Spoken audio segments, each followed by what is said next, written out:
रामकृष्ण आहे. रामकृष्ण आहे. आज शेळके गुरु यांच्या स्टुडिओला भेट देण्याचं योग आलेलं आहे. व्यसन विमुक्त संघाचं नगर जिल्ह्याचं शिबिर असल्यामुळं आज खास हा जो आपण मुलगा बघतोय शेळके यांनी जी आपल्या आयुष्यामध्ये जी झेप घेतलेली नवतरुण युवक आज नोकरी नाही म्हणून धडपडत आहेत, परंतु लहानपणापासूनच एक सामान्य कुटुंबातला मुलगा हा त्याचं जीवन काय हे पाठीमागे बऱ्याच वेळा त्यांनी आमच्या गाठीभेटी झाल्यानंतर असे बोललेले थोडे थोडे आपले जीवनातले कटू प्रसंग असतील किंवा काय सहन केलंय आणि सहन करून इथपर्यंत कसा पोचला बाबा याचं बऱ्यापैकी उहापोह थोडाफार आपण कधीतरी झाला होता. आणि मला एक त्याची ओढ होती की काहीतरी करून हे समाजापर्यंत गेलं पाहिजे. याला कारण आहे की आताचा योग जो सारखा मला नोकरी नाही, मला धंदाच करता येत नाही अशा जे थापा मारतो त्याला एक शेळके गुरूंचं एक उदाहरण आहे. व्यसनमुक्त युवक संघ महाराष्ट्र राज्य या संघटनेचे माजी उपाध्यक्ष आहेत आणि आता ते सध्या शेळके मास्टरमाइंड अकॅडमी चालवत आहेत. हा जो प्रवास आहे त्यांचा लहानपणापासून इथपर्यंतचा हा मला तुमच्यापर्यंत सर्वांपर्यंत पोचवायचा होता. कारण काहीतरी आदर्श असावा जीवनात यासाठी माझी धडपड आहे. पाठीमागे मी आमच्या 2 कार्यकर्त्यांचे असेच व्हिडिओ बनवले होते आणि हा व्हिडिओ बनवण्याच्या पाठीमागे आमचा काही कुठला असा मोठा त्यातनं फायदा व्हावा असं काही अजिबात इच्छा नसते. आम्ही गेली 25 वर्ष झालं व्यसनमुक्त युवक संघ महाराष्ट्र ही संघटना प्रामाणिकपणे महाराष्ट्रभर युवक मित्र मंडळ त्या कराडकर यांच्या मार्गदर्शनाखाली 2000 सालापासून आज 25वा वर्ष आहे. रौप्य महोत्सवी वर्ष बरोबर ना. या 25 वर्षातला मध्ये जे कार्यकर्ते आपल्याकडे आले आणि त्यांच्या जीवनामध्ये जे काय बदल झाले याचा एक ओहापोह मांडावा आणि तो तुमच्यापर्यंत पोचवावा जेणेकरून उद्या तुमच्या म्हणजे महाराष्ट्रातल्याच काय सगळ्या जगातल्या कुटुंबापर्यंत. कारण माझ्या डोक्यात कधी कल्पना मिळाली नाही की हा यूट्यूब चॅनल काढावा काय. आमच्या बाच्चीनं सहज तिथे बोलून गेली आणि तिने यूट्यूब चॅनल काढून दिला. तर ठीक आहे म्हटलं आपण यूट्यूब चॅनल मार्फत असेल फेसबुक मार्फत असेल सगळ्यापर्यंत एक आपलं छोटंसं काम पोचवायचं काम करायचं. शेवटी कुणी काय घ्यायचं कुणी काय घ्यायचं जे त्याच्याप्रमाणे ते जे ते बुद्धीप्रमाणे शेवटी दृष्टिकोन असतो. तर हा उहापोह चाललाय. राधेकृष्ण नावाचा यूट्यूब चॅनल काढलेला आहे. ते काय तर म्हणतात सबस्क्राईब करा वगैरे करा. तुम्हाला करायला करा नसला तरी काय आमचं काय म्हणणं नाही. कारण आम्हाला काही पैसा मिळवायचा नाही पण आम्हाला फक्त एक चांगला समाज घडवायचा आहे. आम्हाला उद्या ह्या पृथ्वीवरती युवक आहेत. मी नुसत्या भारत देशाचा वसुदेव कुटुंबकम आपण वारकरी आहे त्यामुळं वसुदेव कुटुंब म्हणून आम्ही चालणारी माणसं आहे की विश्वाची माझी घर. तर प्रत्येक युवकापर्यंत हा व्हिडिओ पोहोचावा किंवा प्रत्येक व्यक्तीपर्यंत हा व्हिडिओ पोहोचावा. प्रत्येक व्हिडिओ बनवतो याचं कारण आहे की प्रत्येकपण पोहोचावा आणि त्यातून काही ना त्याने ऊर्जा घ्यावी.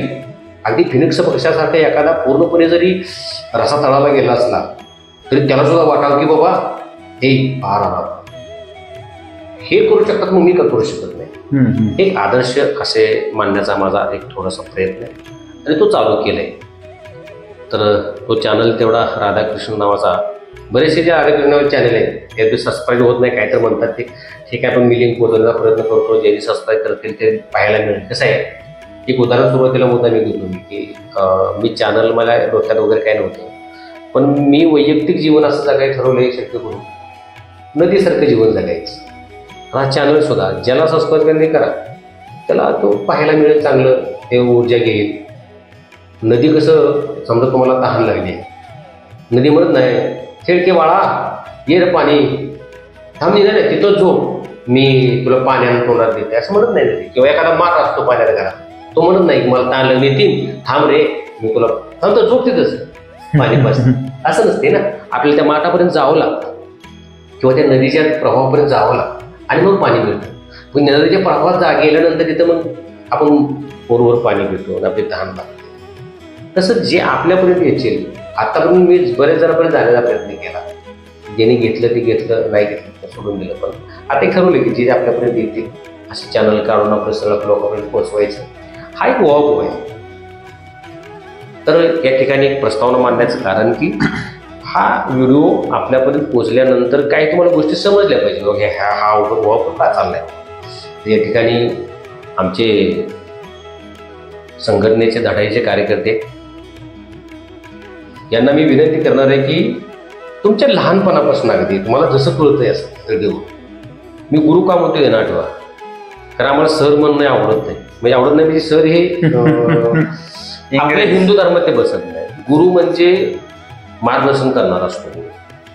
गुरुजी हा शब्द इतका पवित्र आहे की बोलायचं काय, पुन्हा आम्ही गुरुजी म्हणतो आणि त्याला त्या नावानं हाक मारतो. तर मला गुरूंना बोलायचं आहे की तुमच्या लहानपणापासून अगदी आत्तापर्यंतचा जो प्रवास आहे एक शॉर्ट बर्ड शूट थोडक्यात मांडावा आणि तुम्ही यशोमय संघाशी तुमची नाळ जोडली गेली.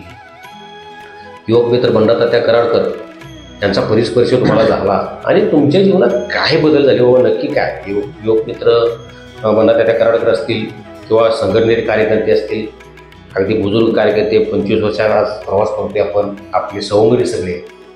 तर हा सगळा अगदी तुमच्या लहानपणापासून तुम्हाला काही कुठं अनुभव असतील तुमचे, बिनधास्त अगदी खेळीमेळीच्या वातावरण बोलायचं, एकदम कुठलाही तणाव घ्यायचा नाही, काय नाही, आपलं शांतपणे व्यवस्थित म्हणायचं. एक मुद्दा सांगतो की मुद्दाम आत्ता जो व्हिडिओ करतोय देणार ठेवा, हे सगळ्या पण व्हिडिओ जाणार आहे, तुम्हाला कळावं म्हणून सांगतोय. बघ आत्ता वाजले 12:15 बघा, 12:15 व्हिडिओ करायला बसतोय रात्रीच्या.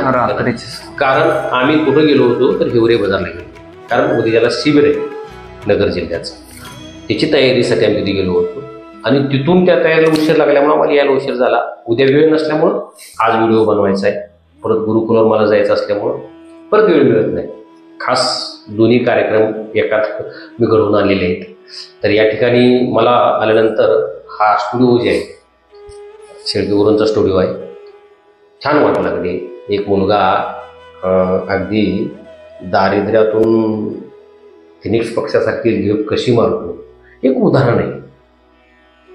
तर याचा आदर्श आपण सर्व एकाने घ्यावा, तेच त्यांच्या तोडून सांगतील. मी प्रथमतः शेळके गुरूंचं या ठिकाणी राधेकृष्ण यूट्यूब चॅनलमध्ये स्वागत करतो आणि त्यांना मी विनंती करतो की आपण आपल्या अमोघ अशा वाणीतून या ठिकाणी आपले अनुभव व्यक्त करावे. सर्वप्रथम व्यसनमुक्त युवक संघ महाराष्ट्र या संघटनेच्या जिल्हास्तरीय जी संस्कार शिबिरांची मालिका सुरू आहे, त्या मालिकेमधील ऐतिहासिक भूमी आणि ऐतिहासिक वारसा लाभलेल्या अहिल्यानगर जिल्ह्याच्या 1 दिवसीय संस्कार शिबिराच्या निमित्तानं आदरणीय हरिभक्तपरायण माने महाराज देशमुख यांचं अहिल्यानगरीत आणि आपल्या सुंदरशा शेळके मास्टरमाइंड अकॅडमीच्या या जे माझ्या विद्यार्थी बांधवांच्या भगिनींच्या पाठबळानं उभा राहिलेला हा जो स्टुडिओ, या स्टुडिओमध्ये त्यांचं सर्वप्रथम सहर्ष स्वागत. रामकृष्ण. यानंतर दुसरी गोष्ट, खरं तर मी एक सर्वसामान्य माणूस, तुमच्या माझ्यासारखा या पृथ्वीतलावर शेकडो कोट्यावधी ज्या पद्धतीने जगतात, आयुष्याचा प्रवास करतात, अगदी याच प्रवासातला एक वाटसरू. मात्र या प्रवासामध्ये त्यांना माझ्या आयुष्यामध्ये काही चांगले गुण दिसले असतील, माझ्या संघर्षातून काही प्रेरणा इतरांना मिळावी असं त्यांना वाटलं असेल. त्यांना हे माझ्याबद्दलचं वाटणं आणि ते वाटणं त्यांनी तुमच्यापर्यंत पोहोचवण्यासाठी हा सगळा उहापोह करणं आणि त्यांनी त्यांच्या यूट्यूब चॅनलच्या माध्यमातून की रात्री 12 वाजून गेलेले असताना सुद्धा तो उत्साह, ती जिद्द की नाही आपल्याला तुमची मुलाखत घ्यायचीच. आणि म्हणून त्यांनी ही सगळी धडपड केली. त्यांनी माझी मुलाखत आणि ती मुलाखत घेण्याच्या लायकीचं मला समजलं. त्याबद्दल मी त्यांचे मनपूर्वक खरोखर आभार मानतो. आणि माझ्या जीवनाच्या प्रवासाला जर सुरुवात करायची म्हटलं तर खरं तर माझा जीवनाचा प्रवास म्हणजे अतिशय मला तर असा विनोदी वाटतो. विनोदी यासाठी म्हणावासा वाटतो की आयुष्यात जगलेल्या, घेतलेल्या, अनुभवलेल्या चटक्यांपासून, लागलेल्या ठेचांपासून बऱ्याचशा गोष्टी शिकलो आणि त्यातून आनंद निर्माण झाला. आणि मग ते चटके मला दुःखदायक वाटत नाही. आणि मग या चटक्यांचा, या संघर्षाचा थोडासा जर सारांश रूपी प्रवास जर सांगायचा म्हटला तर ज्या घरामध्ये शिक्षण म्हणजे काय माहिती नाही, ज्या घरामध्ये नवे कपडे घेणं म्हणजे संकट,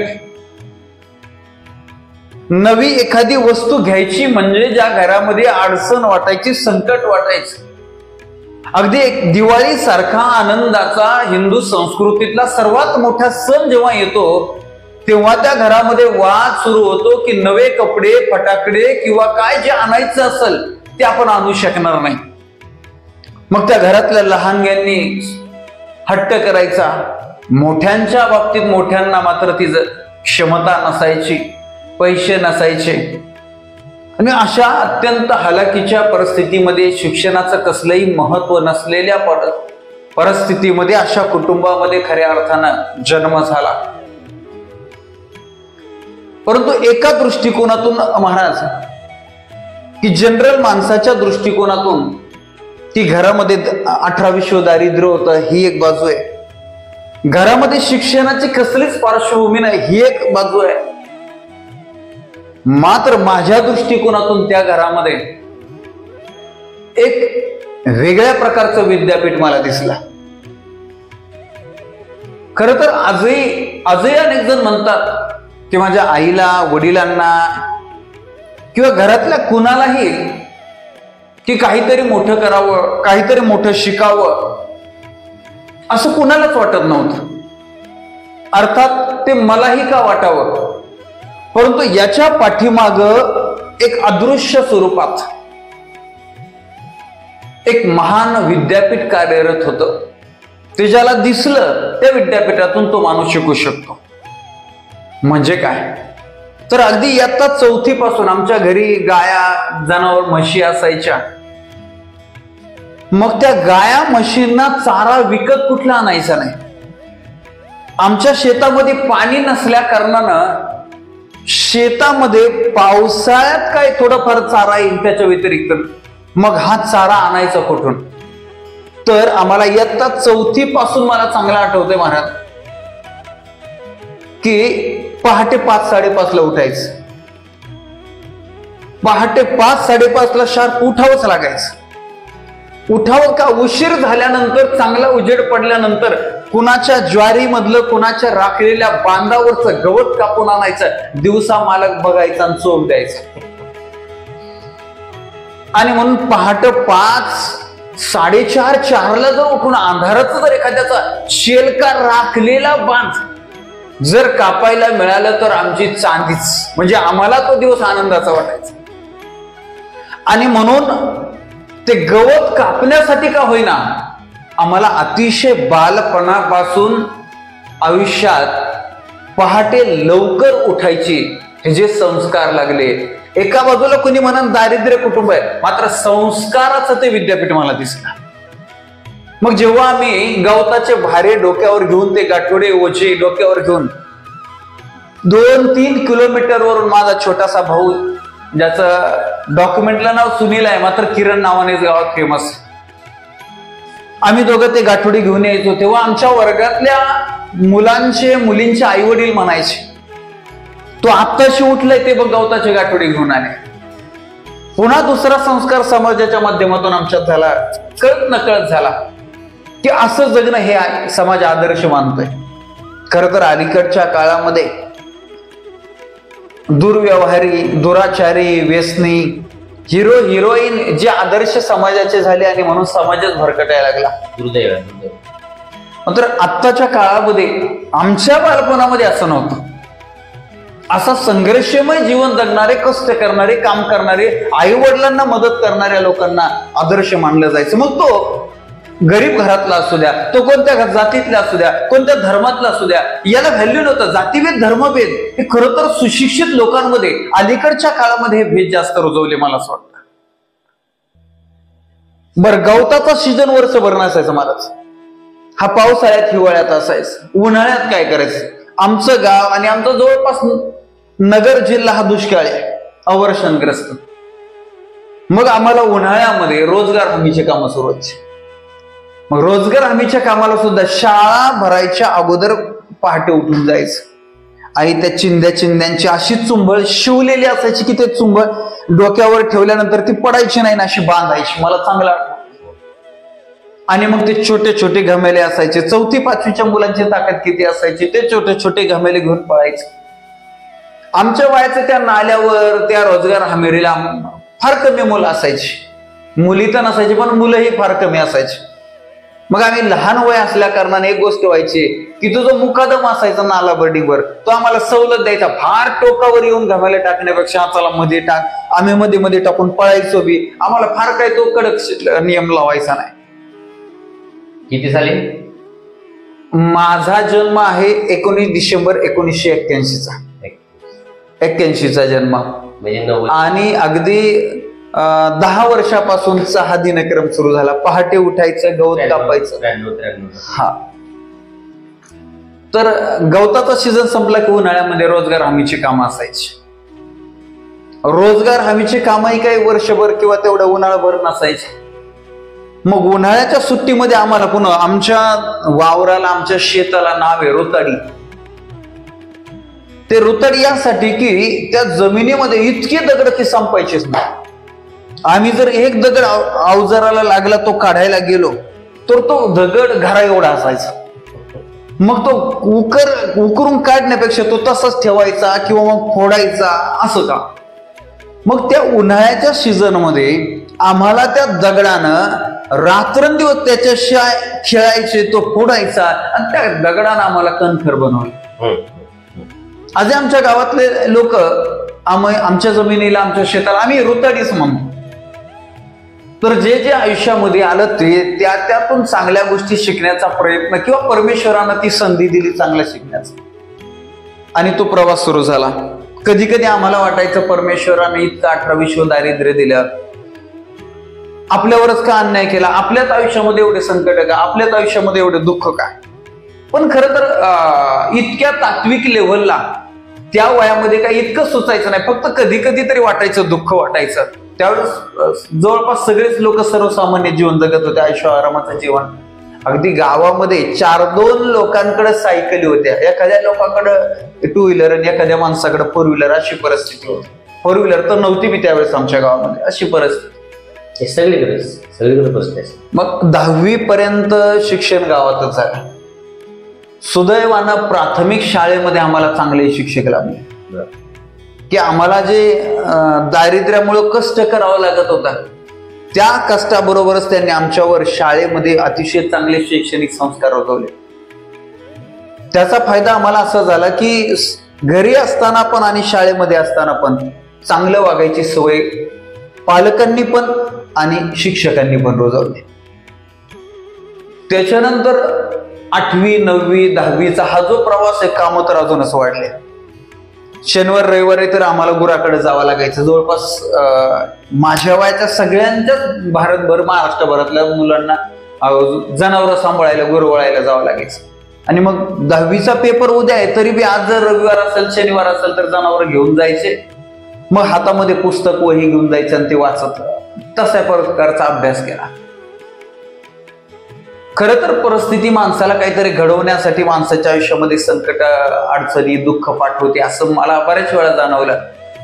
मी वर्गामध्ये पहिल्या 2, 3, 4 मध्ये असायचो. म्हणजे पहिल्यापासून बऱ्यापैकी चांगले मार्क्स मिळायचे, चांगला स्कोर मिळायचा. 10वीला हे सगळे घराच्या जबाबदाऱ्या ह्या सगळ्या पाहून मी खूप अभ्यास केला होता की दरवर्षी 2 नंबरला 3 नंबरला येऊन माझ्या नाहीकडे 1 नंबरला कधीतरी यायचं. आणि प्रचंड जिद्दीने अभ्यास केला, खूप चांगला पेपर गेला. खरं तर आमच्या वेळेस आता आम्ही शेळके आडनावाचे होतो. आमच्या 10वीच्या बोर्डाच्या परीक्षेला सगळे शेळके एका मागे. आणि त्याच्यामुळं अगदी माझा पेपर अनेक विद्यार्थ्यांना द्यायचं विकाम झालं. पण त्याच्यात दुर्दैवानं काय झालं कोणास ठाऊक, काय झालं हे माहिती नाही. पण 10वीच्या वर्गात पहिला क्रमांक आणण्याचं स्वप्न पाहणारा मुलगा, आणि मी 10वीला माझा पहिला नंबर आलाय का किंवा मी टॉपनेस माझं मी पास झालो का हे पाहण्यासाठी उत्साहानं निकालाच्या दिवशी काहीतरी शेतात काम चालू होतं. आमचं शेत गावापासून 3-4 किलोमीटर लांब. तिथून पळत पळत गावात आलो आणि गावाच्या जवळजवळ येत असतानाच आमच्या गावातल्या एका मुलानं सांगितलं की तू नापास झाला. आता काय करा, अवघड आहे.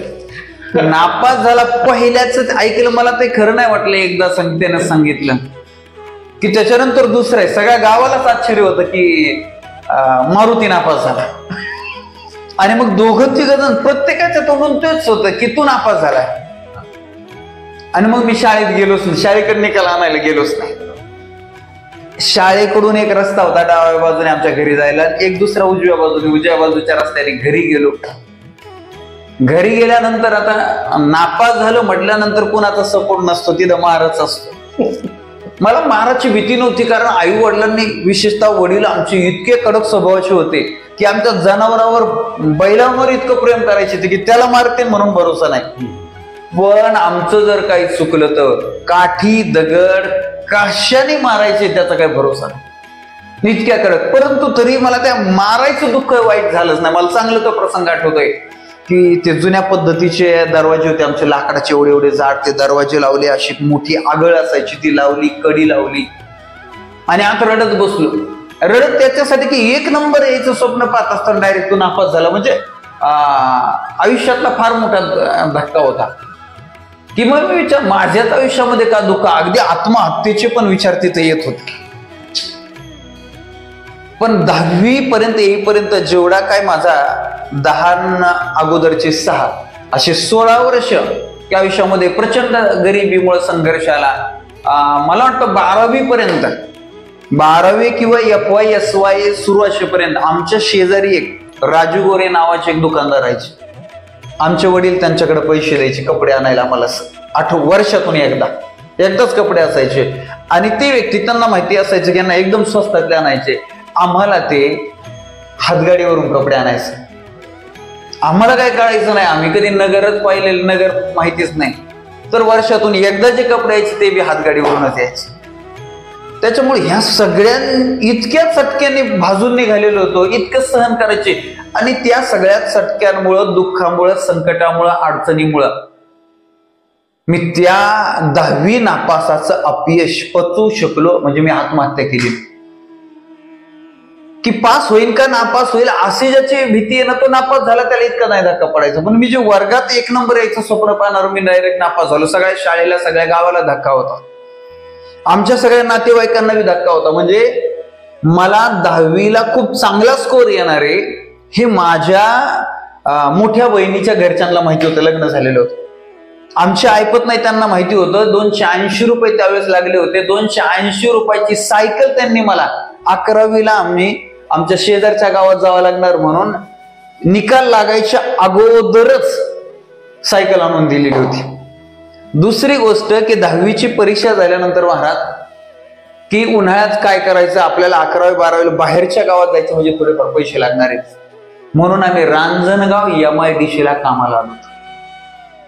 दुर्दैवाची गोष्ट, निकाल लागायच्या अगोदर रांजणगाव MIDC ला कामाला आलो. पहिला दिवस झाला, दुसरा झाला, तिसरा झाला. तर तिथं 3 ते 4 दिवसाचा अनुभव असा होता की तिथल्या ज्या चपात्या होत्या, ज्या रोट्या होत्या, त्या रोट्यांमध्ये खात असताना बाइंडिंगच्या तारा निघायच्या. त्या तारा मला काढाव्या लागायच्या. पण तक्रार करायची नाही, सगळे खात होते तशीच. तिथं बिहारी होते, राजस्थानी होते, कुठली तरी 4 व्हीलरची कंपनी, आता मला ते नाव सुद्धा रांजणगाव MIDC आठवायचं नाही. तर ते 4 दिवस कधी आम्ही बऱ्याच वेळा रडत रडत खात होतो. पण माघारी जायचं नव्हतं डोक्यामध्ये. पण चौथ्या दिवशी काय झालं की कंपनीचं बांधकामच चालू होतं. फॅट्स लिमिटेड मला वाटतं ती कंपनी असावी 4 व्हीलरची. आणि त्या कंपनीचं ते बांधकाम उभारत असताना त्यातला एक पार्ट जो आहे, मोठा ट्रक एवढा पार्टच ढासळला. आमच्या वर होता तो, क्रेनने वरती तो बसवायचं काम चालू होतं, तो ढासळला. तो ढासळल्यानंतर तो अगदी माझ्या समोर पडला. माझ्या शेजारचा एक बिहारी होता, त्याच्या डोक्यात पडला, तो गेलाच. आणि माझ्या पायावर पडला. माझ्या पायाचे दोन्ही अंगठे फ्रॅक्चर झाले. आणि तिथं त्या कंपनीवाल्यांनी, आता आम्हाला काय व्हॅल्यू असणारी तिथं बिगारी म्हणून गेलेलो, त्या कंपनीवाल्यांनी पैसे वाचवण्यासाठी अतिशय साध्या, की जिथं ती ट्रीटमेंटची सुविधाच नाही फ्रॅक्चर झालेल्या बोटांवर, अशा साध्या हॉस्पिटलमध्ये आम्हाला महिनाभर तिथं ठेवलं, की त्याच्यावर काहीच नाही, ते फक्त वरून त्यांनी ड्रेसिंग केली. माझे दोन्ही अंगठे आज अशी परिस्थिती आहे की ते तुमच्यासारखे वाकत नाहीयेत पाया, की दोन्ही अंगठे सरळच आहेत. म्हणजे 10वीचा निकाल लागायच्या अगोदरचा हा ऍक्सिडेंट. महिनाभर तिथं शिरूरला हॉस्पिटलला राहिलो. तिथून परत इथं आणलं तरी नीट झालेच नाही. इथं नगरला आल्यावर कळलं की फ्रॅक्चर आहेत. फ्रॅक्चर ते कंपनीचा पगार तर नाहीच. चौथ्या दिवशी ऍक्सिडेंट आहे. पण यानं उद्योग वाढवला, पैसे ट्रीटमेंटला नाही. सुदैवानं एका हॉस्पिटलमध्ये आमच्या नात्यातली व्यक्ती डॉक्टर झाली होती, त्या एका हॉस्पिटलमध्ये प्रॅक्टिस करत होती. त्यांनी त्या हॉस्पिटलमध्ये बोलावलं आणि त्यांनी माझी ट्रीटमेंट तिथं केली. म्हणून पुढच्या 1 महिन्यानंतर मला चालायला यायला लागलं, पण माझे अंगठे आजही वळत नाही, म्हणजे तेव्हापासून तर. अशा प्रकारे माझ्या 10वीच्या उन्हाळ्याची सुट्टी गेली. आणि निकालानंतर मला हळूहळू चांगलं चालता येत नव्हतं. आणि त्या काळात त्यावेळेस हा निकाल लागला होता माझा. मला म्हणजे व्यवस्थित चालता येत नव्हतं, सुपालता येत नव्हतं. नॉर्मल हळूहळू चालायचो, अंगठे हेच होते, वाकत तर आजही नाही. आता निकाल लागला, काय करायचं. झालं 2 दिवस रोडलो. सगळे शिक्षक सांत्वनासाठी आले. शिक्षकांना माहिती होतं, गावातल्या अनेक लोकांना माहिती होतं की याचे वडील याला काय सोडणार नाही. वडिलांनी काय हाणलं नाही, मारलं नाही. पण तो धक्का माझ्या आयुष्यात खूप मोठा होता. त्याच्यानंतर पुढची परिस्थिती मात्र, घरच्या सगळ्यांची परिस्थिती मात्र नैराश्याची, निगेटिव्हच होती की याचं शिक्षण आता संपलं, हा आता आयुष्यभर शेतामध्येच राहणार. आणि मग शेतामध्ये काम करत असताना वडिलांनी इतकं काम तर आपल्याला होणार नाही, पण वडिलांना असं वाटायचं आता हा फुल टाइम शेतात म्हणलं त्या एवढं काम व्हायला पाहिजे. 2 दिवसाला मार खावा लागायचं. आता मार बी कशावरून मला चांगलं आठवत आहे की 3 किलोमीटर आमचं गाव शेत गावापासून आहे. तिथून घास कापून आणायचा, दाव्याने बांधायचा तो घट्ट ओझ, आणि ते डोक्यावर 3 किलोमीटर घेऊन यायचं. बरं, हे आम्हाला सवय झाली होती.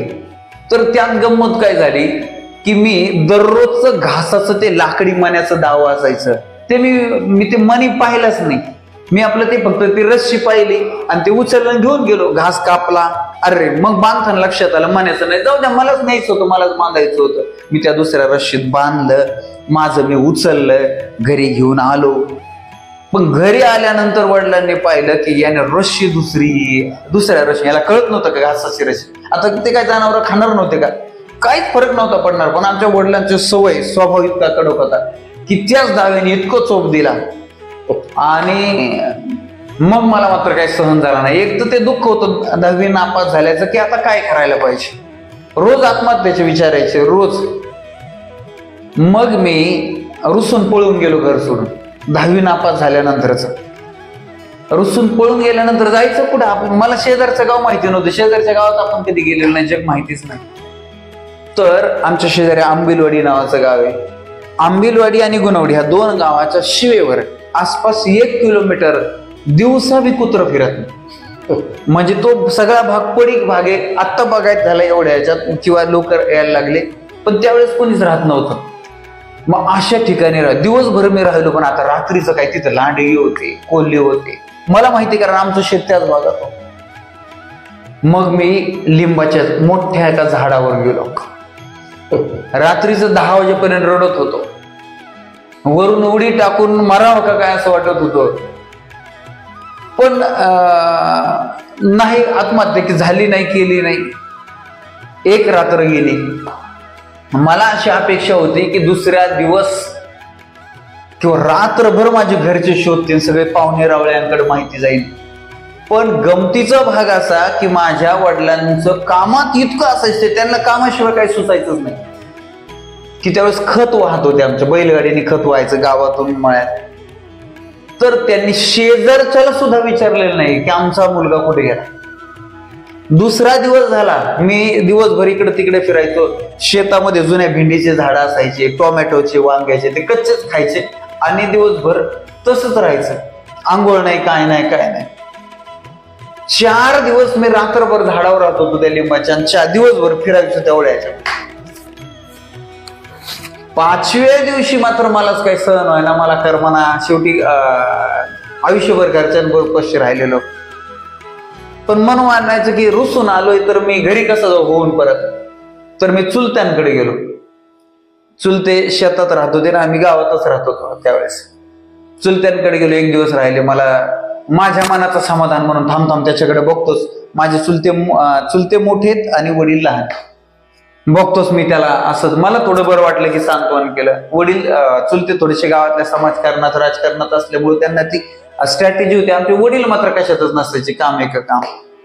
मग मला दुसऱ्या दिवशी घरी नेलं. काहीच नाही. चुलते असेपर्यंत वडिलांची थोडीशी भूमिका नमती होती. चुलते गेले निघून की खत भरायला चल, नापास झालाय तुला आयुष्यभर तेच करायचं. त्याच्यानंतर मग शिक्षकांनी ऑक्टोबरचा फॉर्म भरायला लावला. ऑक्टोबरचा फॉर्म भरला म्हणजे ऑक्टोबर आपले 10वीचे गेलेला पेपर. तर आमच्या गावात गेल्या 5 वर्षापूर्वी, 7 वर्षापूर्वी जेवढ्या शेळक्या आडनावाचे लोक विद्यार्थ्यांचे ज्यावेळेस इंग्लिश जायचं 10वी मध्ये, तेवढ्या सगळ्यांचा ऑक्टोबरचा फॉर्म सरांनी भरला. आम्ही सगळे नगरच्या एका शाळेत एका मागे काढलो आणि माझा पेपर बघून ते सगळेच पास झाले. त्यातल्या 3 जण नोकरीला आहेत सरकारी. बायचान्स मग मला नंतर असं वाटलं की परमेश्वराची इच्छा असेल की हे बी पास व्हावं इंग्रजी, आणि म्हणून मला पाठीमागे ठेवलं असेल. माझी निगेटिव्ह भूमिका त्याच्यातून मी निघाली. 1 वर्ष गेले, रडत गेलं. 365 दिवसापैकी मी 300 दिवस रडलो असत गुपचूप. पण त्याला काय पर्याय नव्हता. दुसऱ्या वर्षी मग 10वीला मला नापास झालो. त्यावेळेस काय 34-33 काहीतरी हे होते. आणि नंतर मग चांगला स्कोर होता. किती पण आता इतकं आठवत नाही, पण 60+ काहीतरी असेल. 60+. त्यावेळेस एवढे मार्क पडत नव्हते. 70च्या आसपास 1 नंबरवाला होता. आणि मग 11वी झाली, 12वी झाली. 11वी 12वीलाही 70% पडले. मला त्यावेळेस एक क्रेज होते की 12वीला जो हुशार आहे, चांगले मार्क्स ते D.Ed ला जायचं. मी पॉइंट मारून होकलो 12वीला D.Ed माझं. आता तर 12वी नंतर तुला शिकवणारच नाही, कारण शिकायला पुढे जायचं होतं. 11वी 12वीच्या प्रवासाबद्दल आता इतकं सांगत नाही, पण तुम्हाला थोडक्यात सांगतो की मी 11वीला 10वीला नापास झाल्यामुळं मला माझ्या शिक्षणासाठी जी सायकल घेतली होती दाजींनी आमच्या, तिचा ताबा लहान भावाने घेतला. आता मी 11वीला गेलो, 12वीला गेलो, मला सायकल नाही. तर मी 10वी नंतर मग आम्ही रानात राहायला गेलो. म्हणजे 3 किलोमीटर रान, तिथून पुढे 4 किलोमीटर रोहित छत्तीशी, असं 7 किलोमीटर मी 2 वर्ष 11वी 12वी 7 किलोमीटर पायी जायचो, 7 किलोमीटर पायी यायचो. असा 11वी 12वीचा प्रवास झाला. या प्रवासातून एक व्हायला पाहिजे होतं असं मला त्यावेळेस वाटायचं की D.Ed ला नंबर लागायला पाहिजे होता. पण काही पॉइंट वरून हुकल्यानंतर आता आम्ही तुला शिकवू शकत नाही अशी घरच्यांनी, आणि घरच्यांची परिस्थिती मला त्यांचं अजिबात वाईट वाटायचं. मग काय करायचं. पण 12वीची परीक्षा झाली की आम्ही नगरला कामाला. 12वीच्या निकालाची वाट नाही पाहिजे नगरला, कारण आपल्याला शिकायला पुढे पैसे लागणार आहे. आता आमचा अवतार असा होता महाराज की त्यावेळेस आम्हाला एकच ड्रेस होता. आमच्या अवताराकडे बघून शहरातले लोक आम्हाला कामच देणार.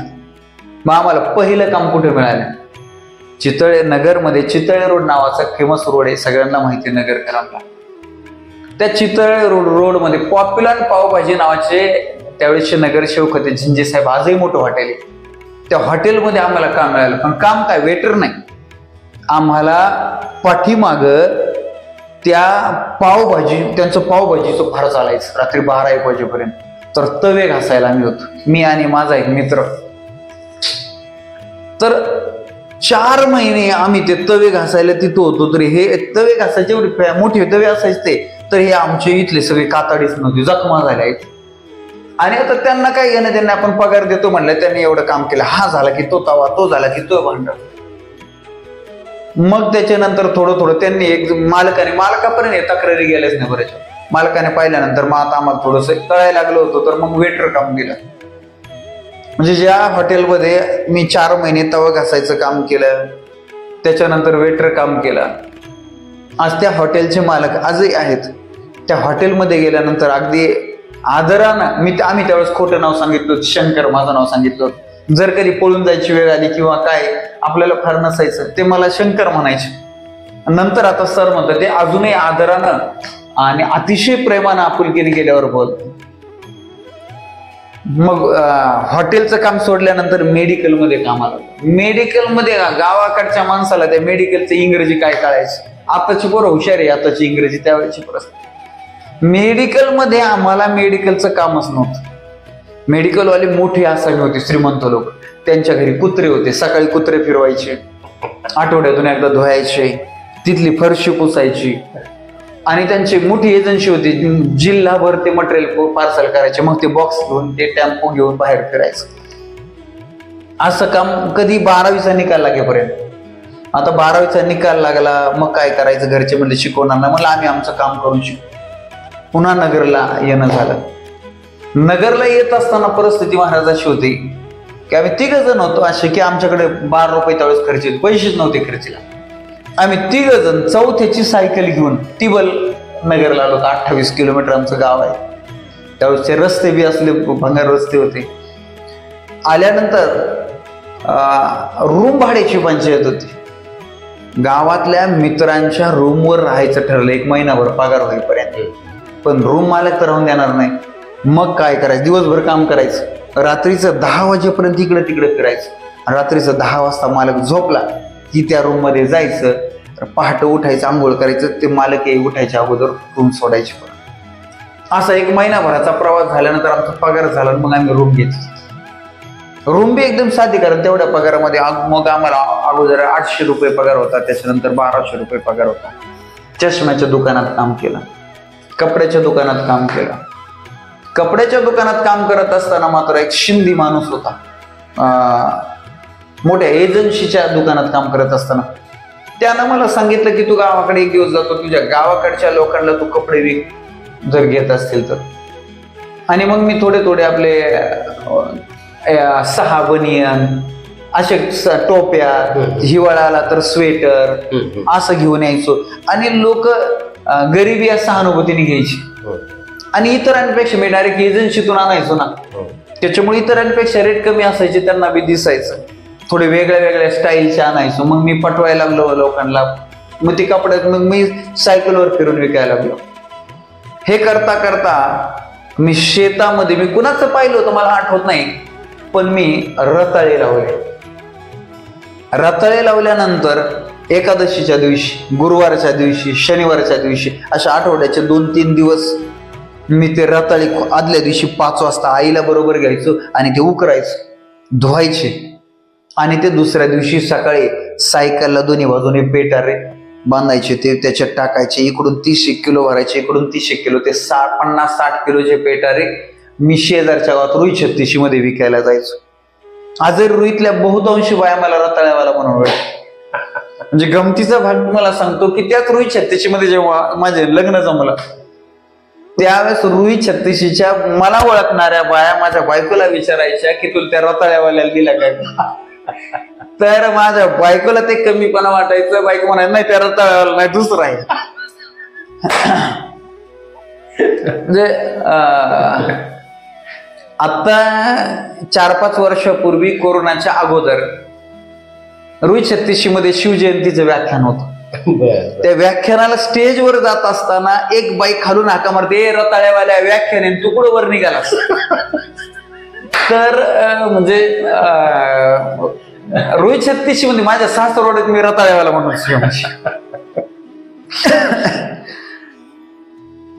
FY असंच काम करत करत झालं. FY SY TY मी काय का कॉलेजमध्ये गेलेलो नाही, परीक्षेला जायचो.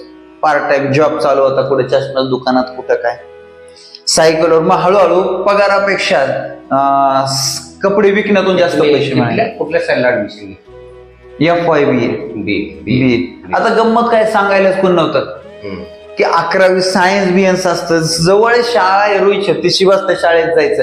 आर्ट्स कॉमर्स सायन्स असलं काही कळत नव्हतं, तिथं नव्हतंच. तिथं 11वी फक्त आर्ट्सच होतं. आणि मग 11वी 12वी आर्ट्सने झाल्यानंतर मग BA ला ऍडमिशन घेतलं. आमच्या एका बरोबरच्या मित्राचे मामा प्राध्यापक होते, त्यांनी सांगितलं इंग्लिश विषय घे, म्हणून त्यांच्या बरोबर मी इंग्लिश घेतलं. मला इंग्लिश घेतल्यानं काय होईल काय माहिती नव्हतं. मला फक्त एक जिद्द होती, मी 10वीत इंग्लिश विषय घेतला तर इंग्लिश स्पेशल घ्यायचं. 10वीत माझा इंग्लिश विषय उडाला होता, त्याच्यामुळे इंग्लिश घेऊया आपण. आणि त्यांच्या मामाने बी सांगितलं घ्या परवा इंग्लिश विषय घेतला. आता आम्हाला काय इंग्लिश कळायची. मग मी त्या इंग्लिश एक नोट्स मिळायच्या, बरेच सगळ्यांनी क्लास लावले होते. आपल्याला क्लास बीस तर काय लावू शकत नव्हतं, पण त्या मुलांचे नोट्स मी आणायचो आणि त्या नोट्स पानाची पानं पाठ करायचो. दिवसभर काम असायचं, रात्रभर ते पाठ करत बसायचं. नगरमध्ये राहत असताना महाराज तुम्हाला सांगतो की आम्ही गावापासून 3 किलोमीटर लांब राहत होतो. सकाळी 6 वाजता आमची बस नगरकडे निघायची, मुक्कामी बस असायची.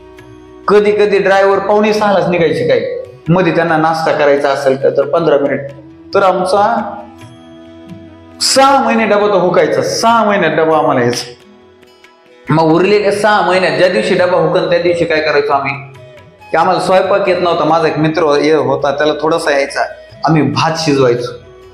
बरं, भात शिजवायला आमच्याकडे काय असायचं, रेशनवर फुकट मिळालेले तांदूळ आणि मीठ आणि मिरची, याच्या पलीकडे त्यात कुठलंही मटेरियल नसायचं. एक दिवस नेमका आमच्याकडे एक पाहुणा आला आणि आम्ही तो भात खात होतो. आता आपल्याकडे पद्धत आहे की या पाहुणे जेवायला, म्हणून पाहुण्यांना म्हणलं या जेवायला. पाहुणे त्यांची परिस्थिती चांगली होती, पण सहज ते अंदाज म्हणून बसले भात खायला. एक घास खाल्ल्यानंतर त्यांनी पहिला हात धुतला, म्हणले असला भात मी माझ्या आयुष्यात नाही खाल्ला आणि खाणार नाही, तुम्ही कसं काय खाता. आम्ही तो रोज खातोय, आता काय त्याला काय. आणि ते आम्हाला सवय लागलेली होती परिस्थिती. अशा प्रकारचा हा FY TY झालं. कोणी गायडन्स नव्हतं की काय शिकायचं. EMA च्या फर्स्ट इयरला ऍडमिशन घेतलं, सेकंड इयरला काम चालू आहे. आता EMA झालं, आता काय करायचं. आता म्हणले BEd करायचं. बरं म्हणले BEd करू. मग माझ्या एका मित्रानं माझ्या अगोदर 1 वर्ष BEd केलं होतं. तो माझा 10वी पर्यंत माझ्या बरोबर होता, पण मी 10वी नापास झाल्यामुळे माझी बॅच गेली आणि मग मी मागे राहिलो. त्यानं सांगितलं तू BEd कर आणि एन्जॉय कर फुल. आता मी त्या काळामध्ये काय केलं होतं, कपड्याचं दुकान बी टाकलं होतं. गावामध्ये कपड्याचं दुकान टाकलं. मी आसपासच्या शाळांमध्ये फिरायचो. शाळांमध्ये फिरल्यानंतर त्यांच्या युनिफॉर्मची ऑर्डर घ्यायचो. असं करता करता कपड्याचं दुकान चांगलं चालायला लागलं.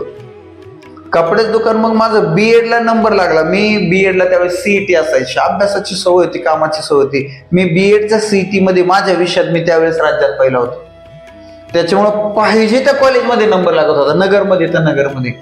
पण मला नगरची घरच्या कामाची एवढी धास्ती होती की मी म्हटलं होतं मला लांब कुठल्या तरी, मला भोरबीर काय माहिती नव्हतं, पण भोर कोकणात असं ऐकून होतं कुठं थोडंसं की छत्रपती शिवाजी महाराजांनी भोरमध्येच रायरेश्वरला शपथ घेतली, असं थोडं भोर ऐकून होतं. म्हटलं त्या भोरलाच जातो. मी फक्त त्या भोरच्या कॉलेजचा प्रेफरन्स दिला होता, जवळ थांबायचंच नाही. आणि मग मी त्याच्यासाठी थोडे पैसे बी बॅलन्स करून ठेवले होते. मग ऍडमिशनला गेलो. मला पैसे तिथे गेल्यावर कळलं पैसे तर जास्त लागतायत. मग आमचे दाजी शिक्षक होते. दाजींनी तिथं मला चांगलं आठवते 22,000 रुपये त्यावेळेस एक्स्ट्रा त्यांना द्यावे लागले होते. 22,000 रुपये त्यांनी भरले होते. मी 3, 4, 5 वर्षानंतर त्यांना दिले असतील. त्यांनी मला कधी मागितले नाही, पण मी ते दिले. त्यांनी मला फार वेळोवेळी मदत केली. BEd करत असताना मात्र तोपर्यंत मी कधी स्टेजवर गेलेलो नाही, कधी भाषण नाही किंवा काय नाही, किंबहुना मला ती संधीच नाही नाही. मी एकदम अगदी बरेच पाहुणे रावळे म्हणायचे याच्या तोंडावरची माशी बी उठत नाही असं अबोल होतो. कुठल्या याच्यामध्ये गाण्यात म्हणा, कशात खेळात म्हणा पार्टिसिपेट नसायचो. मात्र BEd करत असताना माझ्या मित्राने एक सल्ला दिला होता की जेवढ्या इव्हेंट असतील तेवढ्या इव्हेंटमध्ये पार्टिसिपेट. आणि मग योगायोगानं तिथं मला भाषणाचे संधी मिळाली. त्या भाषणाच्या स्पर्धेमध्ये मी म्हणजे तालुका नाही, गाव नाही, जिल्हा नाही, मी डायरेक्ट राज्यस्तरीय वक्तृत्व स्पर्धेमध्ये पहिल्यांदा राज्यस्तरीयमध्ये उतरलो आणि त्यावेळेस राज्यात 3रा आलो. म्हणजे मार्गदर्शक चांगले म्हणा, तिथं संधी मला चांगली मिळाली. त्याच्यानंतर पथनाट्य स्पर्धामध्ये मी भाग घेतला, राज्यस्तरीय स्पर्धा. लोकनृत्य राज्यस्तरीय स्पर्धेमध्ये भाग घेतला. म्हणजे जे उतरलो ते डायरेक्ट स्टेट लेवललाच उतरलो. जसं की संघटनेमध्ये मी डायरेक्ट राज्याचा उपाध्यक्ष झालो की तसं मला कळत न कळत कुठंतरी वाटायचं तुझ्या आयुष्यामध्ये संकट आहे, तुझ्या आयुष्यामध्ये दुःख आहेत, पण तुझ्या पाठीशी परमेश्वर आहे असं मला नेहमी जाणवायचं. मी जेव्हा एखाद्या गोष्टीतून आज मी 10 रुपयाचे तरी कपडे विकेन असं मी स्वप्न पाहायचं, माझे 12 रुपये व्हायचे. मी 10 रुपयासाठी प्रयत्न केले पण हे 2 रुपये कोण द्यायचे. मी कळत न कळत जेव्हा एकांती असायचो, स्वतःशी संवाद साधायचो, तेव्हा मला एक ऊर्जा मिळायची की तुझ्या पाठीशी कोणीतरी आहे. आणि मग BEd झालं. आता गमतीचा भाग असा, ट्रॅजेडी कॉमेडी आयुष्याची, म्हणजे ट्रॅजेडी कॉमेडी सारखी झाली माझी. BEd करत असताना तारीवरची कसरत चालू होती, सगळी आर्थिक परिस्थिती बॅलन्स उसने पासने करून. पण BEd करत असताना, कॉलेज चालू असताना उद्योग काय, माझं लग्न घरच्यांनी जमवलं. 22 फेब्रुवारी 2007 लग्न जमवलं. आता घरच्यांनी परीक्षा, म्हणजे घरच्यांना शिक्षणाचे महत्व नसल्या कारणानं त्यांनी धरली तारीख आणि मलाही काही सुचलं नाही, मीही काय करावं. बरं म्हणलं धरा. आणि मी माझ्या महाराज स्वतःच्या लग्नाला, उद्या लग्न आहे माझं, मी आदल्या दिवशी 5 वाजता गेलो कॉलेज. ते भात खाणं किंवा ते काहीही प्रकार मला माहिती नाही. आणि माझ्या लग्नाच्या अगोदर 8 दिवस आमची राज्यस्तरीय नाटक स्पर्धा होती. त्या नाटकामध्ये माझी गांधीजींची भूमिका होती. मी आमच्या देवकर सर म्हणून सांस्कृतिक विभागाचे प्रमुख, त्यांना सांगतोय 8 दिवसांनी माझं लग्न आहे. ते म्हणजे राज्यस्तरीय आपण फायनल स्पर्धेत गेलोय, फायनलला गेलोय आपण, आणि तू गांधीजींची भूमिका ओरिजिनल नाही वाटलं तर काय तर माझी टक्कल करायला. मला 4-5 जणांनी धरलं असं आणि माझी टक्कल केली. आठवड्याभराने लग्न आहे, परीक्षा किती वेगळी. आणि मग मी ते गांधीजींची, आता मी टेन्शन मध्ये की माझं 8 दिवसात लग्न आहे, माझी टक्कल केली, त्या टेन्शन मध्ये. आणि गांधीजींची मला भूमिका करा, मूक अभिनय होता. ते माझं टेन्शन आणि मूक अभिनय ते लोकांना इतकं भावलं की ते आयोजक आमदार होते, त्यांनी स्टेजवर येऊन माझ्याबरोबर फोटो काढला आणि आम्ही त्या स्पर्धेमध्ये टॉपला आलो. अरे आणि अनेक जण म्हणायचे की सगळ्यात भारी तुझी भूमिका झाली. म्हणजे की लग्न आलंय आणि मला ती टक्कल करावी, कुठंतरी पाठीशी कोणीतरी होतं की तुला राज्याच्या लेव्हलला टॉपला तुझी संधी आहे. तर म्हणजे टाकीचे घाव सोसले तर देव पण येतंय असं मला क्षणोक्षणी वाटायचं. BEd झालं, BEd निकाल लागलाच नव्हता. पण लग्न झाल्यानंतर मात्र एक तर आमच्या आई वडिलांची परिस्थिती अशी होती की ते त्यांना 10 रुपये मागितले, आम्हाला मागायची सवय नव्हती राहिली, 4थी पासून नव्हती राहिली. काम करायचं त्याच्यातूनच हे सगळं. आता तर पैसे मागायचेच नाही. आता ती गंमत अशी झाली होती की लग्न झालं होतं. लग्न झाल्यानंतर जेव्हा लग्न झालं गावाकडं, मी लग्न झालं म्हणजे लग्नात दुसऱ्या दिवशी मी कॉलेजला होतो. आदल्या दिवशी लग्नाला आलो आणि दुसऱ्या दिवशी कॉलेजला होतो. प्राचार्यांनाही वाटलं काय विचित्र माणूस आहे, त्यांना असं वाटत फारच तुकार दिसतंय काय. पण मी कधी माझ्या मनाचं मला आजही असे रेटायची नाही. असंच मी सोबत जो आहे हा तुला तसं वाटतं तर तसं, मला किती त्रास होईल याचं काय वाटायचं. म्हणजे आत्ताचं उदाहरण की आपल्या शिबिराला आपले काही 8-10 मित्र येणार आहेत आणि ते मित्रांनी असं सांगितलं की शिबिर झालं की आम्हाला तुम्हाला सांगितलं की तिकोनाच्या किल्ल्यावर जायचं. मला त्यातले जे आर्मी फौजी आहेत माझे मित्र आहे की त्यांच्या मनासाठी की त्यांना परत सुट्टी नाही, त्यांना ड्युटीला जायचं, त्यांच्या आनंदासाठी मी त्यांना हा म्हटलं. त्याच वेळेस सोबत आमच्या घरच्यांना, आमच्या पत्नीला आणि मुलीला सांगितलं होतं की मी तुम्हाला मामाच्या गावाला सोडतो. त्यांनी राख्या बिख्या प्लॅनिंग केलं. त्यांनाही हा म्हटलं. मला त्यांच्या आनंदात माझा आनंद आणि मित्राच्या आनंदात मी माझ्या आनंदाचा विचार केलाच नाही की मला काय आवडतं. मी दोघांना हा म्हटलो. हा माझा पहिल्यापासूनचा स्वभाव होता की मी कुणाला नाही म्हणलं, माझ्या आनंदाचा मी कधी विचार केलाच नाही. किंबहुना आनंदाच्या मागे धावत राहिलं तर टाकीचे घाव माणूस सोसत नाही. एन्जॉय करायच्या भानगडीत पडलं तर माणूस आयुष्याचा जो यशाच्या दिशेनं जो वर प्रवास जायला पाहिजे तो होत नाही असं मला कधी कधी वाटायचं. ते चालायचं. निकाल लागायच्या अगोदर लग्न, घरी आल्यानंतर आता दुखणं भावना जेव्हा सुरू व्हायचं तेव्हा दवाखान्यात जाण्यासाठी माझ्याकडे पैसे नसायचे, बायकोकडे पैसे नसायचे. मग त्या दवाखान्यासाठी मला अगोदर दुखायला लागलं म्हटल्यानंतर मला अगोदर कुठतरी कामाला जावं लागायचं आणि मग एक दिवस दवाखाना उशिरा करावा. बऱ्याच वेळा बायकोचे दागिने मी गहाण टाकून दवाखान्यात गेलो. बरं दवाखान्यात कुठेतरी 5-6-7-8 किलोमीटर रोज 36वर जायचं, नाही तर इकडे मांडोगण असं. पण मग नंतर आम्हाला लक्ष द्यायला लागले सरकारी हॉस्पिटलला जायचं, तिथे पैसे लागत नाही किंवा कमी लागतात. पण जायचं कसं? सायकलवर जायचं. ती बी पाहुण्याने दिलेली सायकल. दुःखाची एक गोष्ट अशी की नंतरच्या संघर्षामध्ये आम्ही एक 2 व्हीलर घेतली होती. पण मी जे स्टेशनरी आणि कपडे दुकान चालू केलं होतं ते लाण्या भावाकडे दिलं आणि मी बीएडला बाहेर गेल्यामुळे गाडी बी ती लाण्या भावाकडे राहिली. लग्न झाल्यानंतर ती गाडी माझ्याकडे आलीच नाही. मला बायकोला दवाखान्यात न्यायचं असेल किंवा मला दवाखान्यात जायचं असेल तर आम्हाला सायकलवरच जावं लागायचं. आपल्याला कुणाला दोष द्यायचा नाही, पण परिस्थितीच तशी होती. माझ्या बायकोची घरची आर्थिक परिस्थिती चांगली होती. ती असं कुणाच्या सायकलवर फिरलेली नव्हती. तिला दवाखान्यात जाण्या म्हणजे जे तिचं दुखत होतं त्या दुखण्यापेक्षा सायकलवर दवाखान्यात जायचं, त्यातली त्या तिच्याच गावात जायचं याचं जास्त दुःख व्हायचं. की मी माझ्या आयुष्यात कधी सायकलवर फिरले म्हणजे इतका कम की 2 व्हीलर तरी जेमतेम त्यांच्याकडे होती.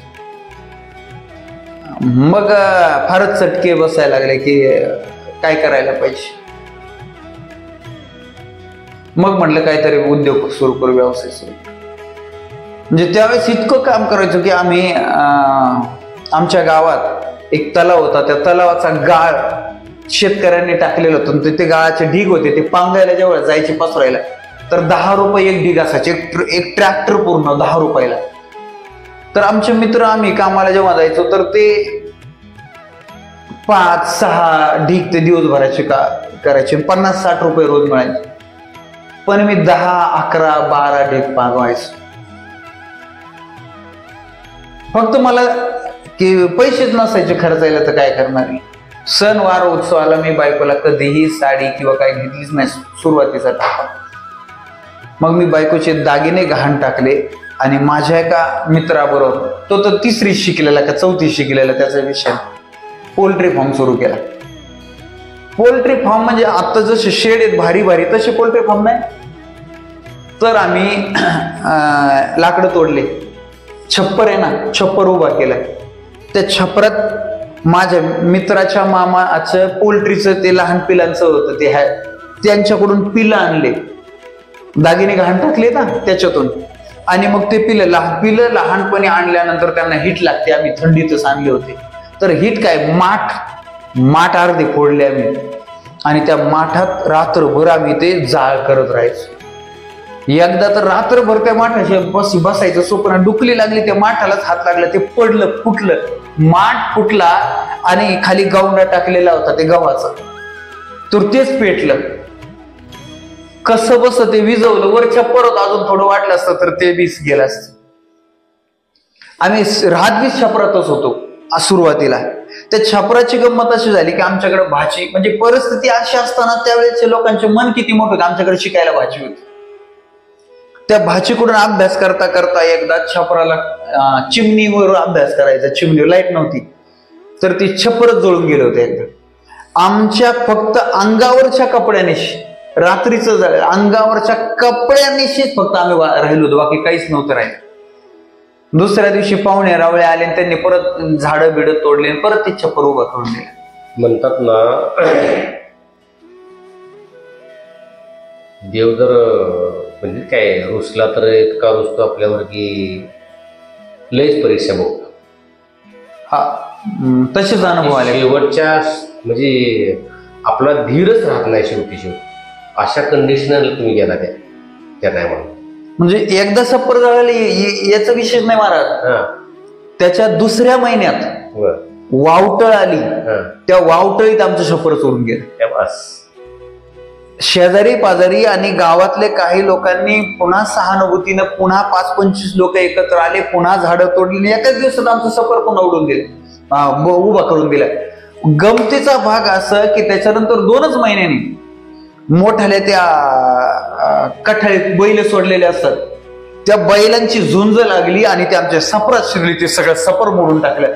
म्हणजे 6 महिन्यात 3 वेळा आमचं सफर उडालं होतं. एकदा जळालं होतं, 2दा पडलं. 1 मिनिट, गेल्या अर्धा-पाऊण तास झाला आपला यांचा प्रवास चालू. मला आपणा सर्वांना सांगायचं की तुमच्या जीवनात अशी उलथापाल झालेली नाही. सगळं म्हणतात ना, दुश्मनालाही असे प्रसंग येऊ नये.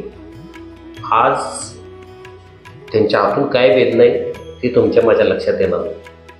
ते सांगतायत त्यांच्या चेहऱ्यावर जरी असतं तर. परंतु विचार करा, 6 महिन्यात 3 वेळा जर चक्कर उडून जात असेल.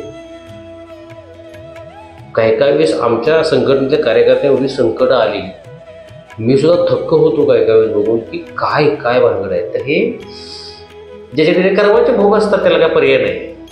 ठीक आहे, मला तुम्हाला इथे का थांबवलं असेल की तुमच्या लक्षात यावं की कितीही प्रसंग खोटो आले, मला सांगण्याचं किती जीवनात खोटो प्रसंग आले तरी हारायचं नाही. आणि कितीही परिस्थिती चांगली आली किंवा भरपूर काही दिलं, म्हणतात ना जास्त पैसा आला म्हणजे माजायचं नाही आणि काहीच नसताना सुद्धा लाजायचं नाही, तो प्रकार. बोला. खरं तर महाराज, मी हे सगळे प्रसंग नेहमीच विनोदाने सांगतो. खरं तर दुःख आहे, म्हणजे हे सांगताना रडू पण येऊ शकतं. पण माझ्या आयुष्याच्या जवळपास म्हणजे आजपर्यंतच्या या 42 वर्षाच्या प्रवासात रडण्यासारखे, अगदी नैराश्याने आत्महत्या करावी कितीही प्रसंग आले. नाही, पाठीमाग तुम्ही सांगितले 10वी नंतर तुम्ही ते 3-4 दिवस जे झाडावर काढले, तो प्रसंगाला मी थांबवाय पण तुम्हाला पण नाही म्हणलं, आता तुमचा ओघात चाललाय म्हणून थांबवलं नाही. तर असे फोटो पण माझ्याही जीवनात आले नाही असं नाही. त्या कंडिशनला मी गेलेलो आहे की बघा आत्महत्या करण्याच्या. तुम्ही आज 4 दिवस झाला त्या झाडावर राहताय, वय किती आहे तुमचं ते. हे प्रसंग तुम्ही प्रेक्षकांनी नुसते ऐकायचे नाही. हे तुमच्या जीवनात आला असेल नसेल ते भाग वेगळा, पण हे दुःख पचवलेलं आहे ते. आता पुढचं आहे का, पुढची कहाणी लई जबरदस्त आहे. आत्ताच्या वेळेस एखाद्या मला मोबाईल नाही दिला किंवा कंपास नाही दिली म्हणून आत्महत्या करणारे मुलं पाहतो, त्यावेळेस मला चीड वाटते. त्यांना समजून सांगावं असं वाटत नाही. अरे परमेश्वरानं त्यांच्या माझ्या आयुष्यामध्ये जी वाईट परिस्थिती, जे दुःख दिले ना, ते महाराज मायनस पॉईंट नाही, ते परमेश्वराने प्लस पॉईंट आहे. फक्त दृष्टिकोन असायला पाहिजे की तुम्ही कणखर बनत चालता. मी मगाशी तुम्हाला म्हणले की आता पुन्हा मी सांगतो की एखाद्या चित्रपटातला कठीण म्हणजे आता एक भाग काहीतरी अभिनय असतो, तो कोणाला जमत नाही ना. तो प्रोड्युसर काय करतो किंवा निर्माता काय करतो, जो करू शकेल. तुम्ही कसं मला गांधीची मी भूमिका मला त्याने अगदी पर्याय नव्हता, त्याने टक्कल करून मला बसवलं. तसं कुठलाही दिग्दर्शक असतो तो एखादा चांगला प्रसंग किंवा एखादी भूमिका अभिनेत्याची ज्याला जमते त्याला देतो ना. तसं तो भगवंत आपली परीक्षा घेतोय असं नाही. आपले ते कर्माचे भोग आहे. आज मी आपण का झालो उभा, पुन्हा तर पाय मोडले ना पाठीमाग, लक्षात आलं तुमचे. इथं घडतंय ते अगदी झाडाचं पान सुद्धा हलतं ना, ते त्याच्या मरीशिवाय हलत नाही. तुमचा प्रसंग मी पाठीमाग मी ऐकलेला आहे. आज इथं मुद्दा कॅप्चर करतोय हा की तुम्ही ते सांगाल तर लोकांना समजाय.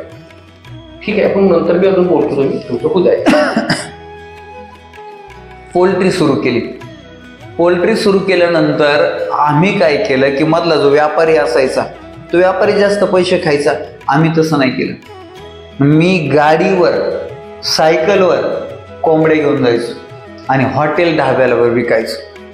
आता गंमत काय झाली, आमच्या घरच्यांना सुद्धा त्याचा कमीपणा वाटायला लागला, अपमान वाटायला लागला. कोंबड्या विकणारा, भंगाराचा धंदा करणारा आणि कोंबड्या विकणारा, म्हणजे आपल्याकडे एक जुनी समजत होती की एकदमच फारच वाईट.